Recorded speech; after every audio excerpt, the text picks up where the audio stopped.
মালিক ভাই, এই যে বর্তমান যে বৈশ্বিক প্রেক্ষাপট বা বাংলাদেশের যে অর্থনৈতিক ভঙ্গুর অর্থনীতি এখন চলছে, ঋণে জর্জরিত বাংলাদেশ, এই এই বাস্তবতায় আসলে পে স্কেল বাস্তবায়ন আসলে কি যৌক্তিক বলে আপনার কাছে মনে হয়?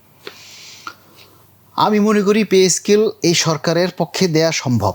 শুধু এই সরকার না, অন্তর্বর্তীকালীন সরকারও যদি চাইতো তাহলেও দেয়া সম্ভব হতো। দাবিটা কি, মানে আপনারা যে গেজেট চাচ্ছেন, এই গেজেটটাকে আসলে এখন এই মুহূর্তে বা এই অর্থনৈতিক প্রেক্ষাপটে কি যৌক্তিকতা আছে কিনা সেটা একটু।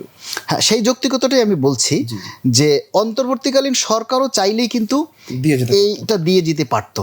দেখেন, আপনি আমাদের এই পে স্কেল নিয়ে যখনই কথা হয় দেখবেন যে রাষ্ট্রের সব কাজ চলতেছে, কোনো কাজই কিন্তু থেমে নেই। সেটা আপনি ঋণ করে হোক আর দেশের টাকায় হোক, যেভাবে হোক কাজ কিন্তু চলছে, কোনো কাজই কিন্তু বেঁধে নেই, সেটা ছোট কাজ হোক বড় কাজ হোক।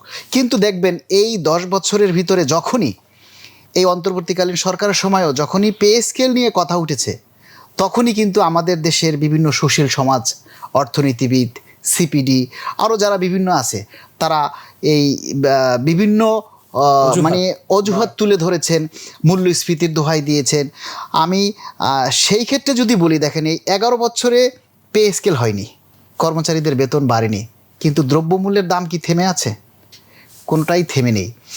এরপরও আমরা কিন্তু সরকারকে কথাও আমরা দাবি জানিয়েছি যে প্রতিটা সরকারি কর্মচারীকে আপনি আয়করের আওতায় নিয়ে আসেন, ট্যাক্সের মধ্যে নিয়ে আসেন।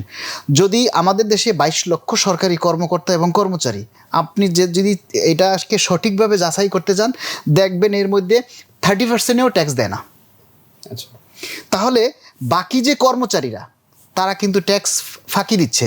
মানে এখন আমাদের যেটা আছে যে শূন্য রিটার্ন দেওয়ার একটা প্রচলন, এই জিরো রিটার্ন, এইটা দিয়ে সরকারের কী লাভ হচ্ছে? আমি শুধু জিরো রিটার্ন দাখিল করছি, কিন্তু আমার যদি ন্যূনতম যে 5,000 টাকা ট্যাক্স দেওয়ার যে কথা, সেইটা যদি প্রত্যেকটা কর্মচারী দেওয়ার সুযোগ থাকে, তাহলে কিন্তু বহুগুণে রাজস্ব আয় বেড়ে যাবে। এবং এইবারে যে পে স্কেলটা আমরা যে সর্বনিম্ন 35,000 টাকা দাবি করেছিলাম, তার পিছনে দুটা যুক্তি ছিল। আমরা 2020 সালে একটা পে স্কেল পেলে 8,000 টাকাটা 16,000 টাকায় যেত, আবার 25 সালে যদি একটা পে স্কেল হতো তাহলে 16,000 টাকা 32,000 টাকায় যেত। তাহলে সব মিলে আমরা 35,000 টাকা দাবি করেছি। এখানে যদি 26,000 টাকা সর্বনিম্ন বেসিক হতো, তাহলে প্রত্যেকটা কর্মচারী কিন্তু ট্যাক্সের আওতায় আসতো, করের আওতায় আসতো।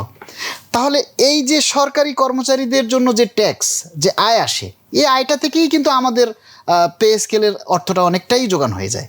তো সেক্ষেত্রে আমি মনে করি সরকারের সদিচ্ছা থাকে এবং সরকার যদি মনে করে যে না, আমার রাষ্ট্রকে স্বয়ংসম্পূর্ণ করতে হলে আগে সরকারের একটা পরিবারের যে অংশ কর্মকর্তা কর্মচারী, তাদের ভাগ্যের পরিবর্তন করতে হবে, তখন সকলেই ওই রাষ্ট্রের সেবায় মনোনিবেশ করবে।